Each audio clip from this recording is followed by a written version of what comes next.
भारत का जवान फौजी अपनी पत्नी को जहाज में छोड़ने आया था। फौजी अपनी पत्नी को जहाज में बैठा देता है और बाइक लेकर घर की तरफ रवाना हो जाता है। उधर जहाज भी अपने पूरे सिग्नल दे देता है और पानी में रफ्तार पकड़ लेता है। तभी फौजी को कुछ अजीब सा महसूस होता है। उसे लगता है कि कुछ गड़बड़ है। वो तुरंत अपनी बाइक मोड़ लेता है और जहाज के पीछे लग जाता है। उधर जहाज पर कुछ आतंकवादी चढ़ आते हैं और सभी यात्रियों को बंदी बना लेते हैं। फौजी की पत्नी को भी बंदी बना लिया जाता है। पूरा जहाज चीख पुकार से गूंज उठता है। तभी फौजी को दूर से जहाज की दिशा से चीखने चिल्लाने की आवाजें सुनाई देने लगती हैं। अब उसका शक पक्का हो जाता है। वो तुरंत अपनी बाइक रोक देता है और दौड़कर मरीना की तरफ भागता है। वो वहां खड़ी एक नाव पर सवार होता है और जहाज का पीछा करने लगता है।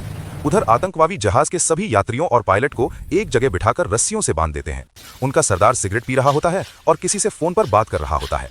तभी फौजी जहाज के पास पहुंच जाता है। अपनी चालाकी दिखाकर वो जहाज के ऊपर चढ़ जाता है। वो सबसे पहले पूरी स्थिति को समझता है और धीरे से अपनी बंदूक निकाल लेता है, मगर फायर नहीं करता।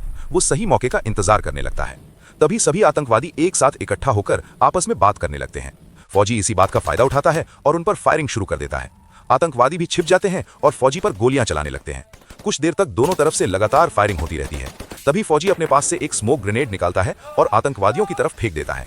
गाढ़े धुएं से आतंकवादियों को कुछ दिखाई नहीं देता। इसी मौके का फायदा उठाकर फौजी आगे बढ़ता है और एक एक करके सभी आतंकवादियों को मार गिराता है। वो सभी यात्रियों की जान बचा लेता है। जहाज पर खड़े सभी लोग फौजी की बहादुरी देखकर ताली बजाने लगते हैं, लेकिन फिर भी किसी ने फौजी के लिए एक लाइक या सब्सक्राइब नहीं किया।